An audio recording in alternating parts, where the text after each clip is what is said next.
Well, hello, it's Ben, and I'm in an echoing room because I'm at the condo. I've got all the furniture moved out, but now it's time to tackle that floor.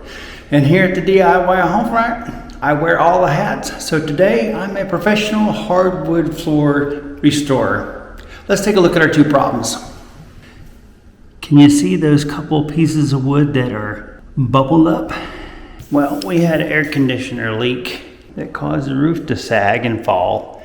And water ran down and we ended up with a big puddle of water right here. And we're not down here every day, so this happened and we didn't know about it. But you can see the wood is just lit up. And unfortunately, when it dried back a little narrower. So there's nothing I can do about the gaps. The only thing that is good is that the floor has been here a long time and it's very irregular. You can see there's a definite line right there. There used to be a piece of carpet here, so when the sun shined in, it shined so far. As a matter of fact, you can see where we had a rug here for the doorway and a rug here for the room, and this little light spot. And that little light spot in between, that's where the sun faded it out. But what we need to do is we need to fix this first. So I'm going to set the camera up and let you see how I fix it.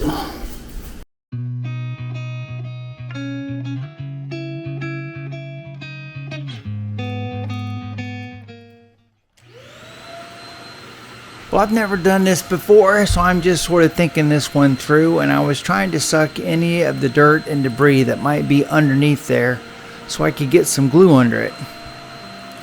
And the more I thought about it, the more I thought, well, maybe I'll just see if I can't peel these top layers of this laminate floor off and glue the whole piece back as just one solid section.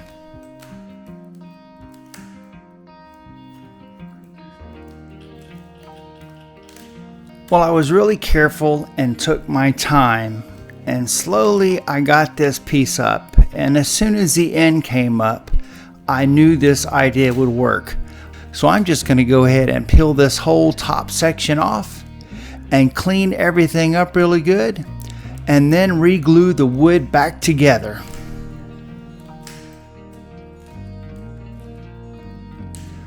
Although the wood in this area was discolored from the water, there was only two pieces of this floor that was truly damaged. And this is the other piece, and I figured I would go ahead and work on it a little bit because I've loosened that first piece up about as much as I can. This piece is a lot smaller, and I'm hoping I can get the whole thing up. But it's going to take me quite a few minutes to get this done, so I'll speed this up and we'll see where I end up at.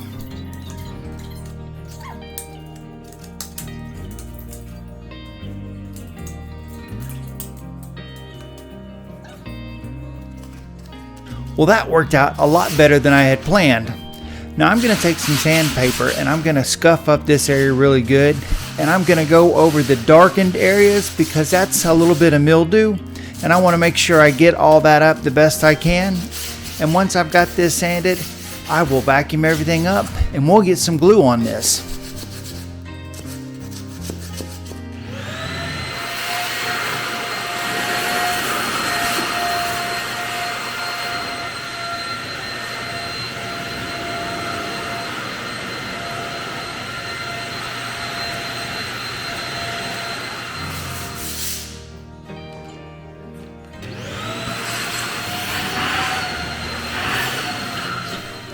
No, I'm not using any kind of fancy glue with this. It's a Tidal Bond glue that you can find in any of the box stores. The only thing that's significant about this glue is that it's a water resistant glue, because I don't know if there's going to be any moisture or water that gets on this floor, and if it does, I don't want it to dissolve the glue over time. Now I've got a cheap disposable paintbrush that I'm going to use to spread this glue around on all these pieces of wood. And I'll end up wiping away any excess glue, so I'm sort of being heavy-handed with it.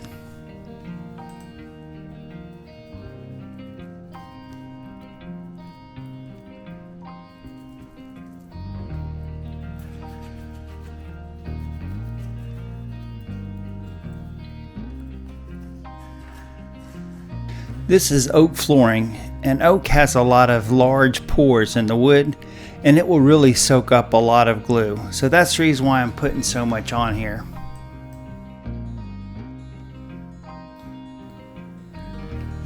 Well, there you go. We've got both of these pieces really glued up well and put back in place.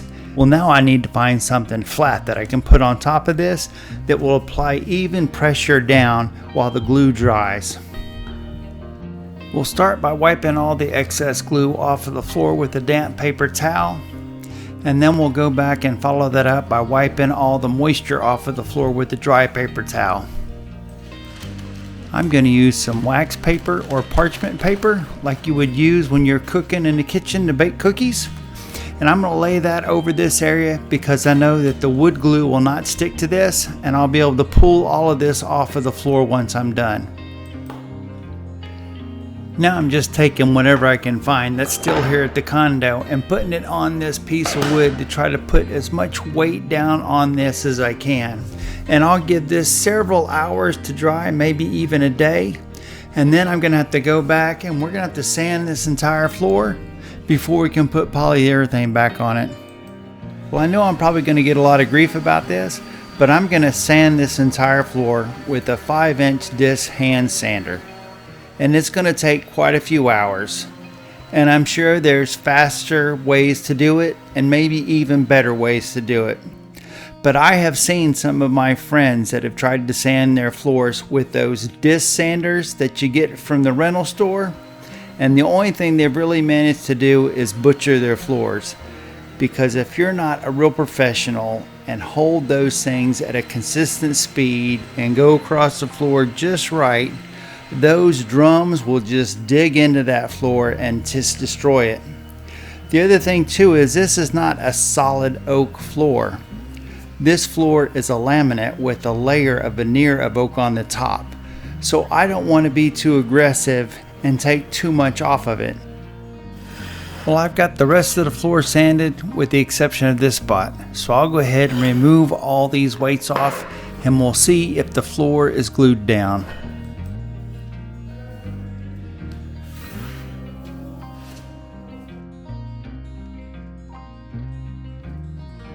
Wow, there is really a big difference between where I have sanded the floor and where I haven't. I'm going to go ahead and get a paper towel and wipe this off really good so I can take a close look at it and see how that glue did. It seems there's one area where it was really bubbled up that still probably could use a little bit more drying time. So I'll take these two heavy weights and put it right over that one spot. And I'll keep working on the rest of the floor and give it a few more hours. Well, the next step for me was to take a towel and rip it into some smaller pieces and then soak that with mineral spirits and then use those pieces of that towel to go over the entire floor several times and wipe it all down and try to get as much of the dust off of the floor as possible. After I got the entire floor wiped down with mineral spirits and a rag, I went back and focused in on the area that we had glued down. I ended up sanding that area with 220 grit sandpaper, like I did the rest of the floor. And then I went to the vacuum cleaner and started cleaning it up so I could wipe it down with mineral spirits and a rag. And here's the area we glued down with the light on one side. You can see as the light goes across the floor, there's no longer any raised spots.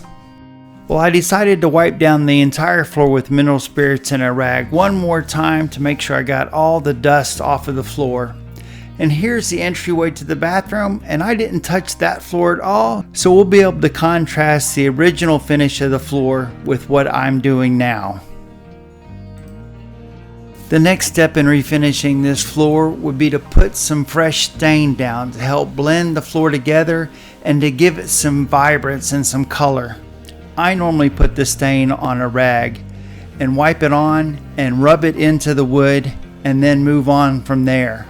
I'll end up doing like about a 3-foot wide section at a time and work my way across the room, trying to make sure that I blend everything together as I go. Just like when it's time to put the polyurethane on the floor, make sure you think about your starting point and your stopping point, so that way you don't box yourself in and you have plenty of space to move things around until you get to the end. One thing to consider when you're planning out refinishing a floor is the drying times, because the stain is going to take at least a day or two to dry, and you want to make sure it's completely dry before you put that liquid polyurethane on top of it, because you want it to be able to soak into the wood and you don't want the stain to prevent it from doing that. So I guess this would be the true DIY advice. Make sure you get the stain and the polyurethane before you start, and read the cans and make sure you know the drying times and what's expected when you put these products on your floor. That way you don't have any surprises when it's time to get this project done. I have always used satin polyurethane for floors by Minwax. That's just what I've always used, and I've always had good luck with it. You want to make sure that you stir it up really good with a paint stick, because the particles that make the finished satin can settle to the bottom, and you want to make sure they're evenly distributed throughout the can. Well, before I put any polyurethane on the floor, let's take a quick look at it. I ended up repairing the water damage by gluing down those two boards, and we sanded the entire floor with 220 grit sandpaper, cleaned it twice with mineral spirits, and then put a coat of stain on it. Well, I couldn't be more pleased with the way this repair turned out. There's a little bit of a gap between the boards, but that'll probably get filled in with the polyurethane, and we'll probably just blend in with the rest of the floor once we're done. Well, unfortunately, the condo is about an hour and a half away from where I live, and the batteries in my camera died. So you don't get to see me actually take my 3-inch wide paintbrush and very carefully put the polyurethane onto the floor. And I did that twice, so it has 2 coats of polyurethane on it. So when you look at the living room floor, which we refinished right in front of us, and contrast that to the bathroom floor where I'm standing, you cannot tell a difference. It just turned out that good. Now, if the floor had been more damaged, we probably could have started at a lower grit sandpaper like 80 and sanded the floor with 80 grit, and then sanded it with 120 grit, and then sanded it with 220 to get it nice and smooth. But the floor really wasn't in that bad a shape, with the exception of just those 2 spots, the water spot right here, and once again, those cracks between the wood don't really show up now that they're filled in with the polyurethane. So I probably have about 2 days worth of work into this floor. And if we had paid somebody to come out and rip the floor up and put a new floor in, because they probably wouldn't have repaired it, we probably would have spent between $4,000 to $5,000. So that was time well spent repairing it ourselves. And if anybody is wondering about the ceiling at the condo where the water damage was, if I'm going to make a video of how I repaired that, I would have liked to, but I just did not get enough good filming material of me working on the ceiling to make a video out of it. Well, there you go. I'm pretty impressed with the way it turned out. If you're trying to repair a damaged floor and you're trying to do it on the cheap, that's definitely the way to go. Well, thanks for watching. Like, subscribe, check out my playlist, and I'll see you in whatever video comes next.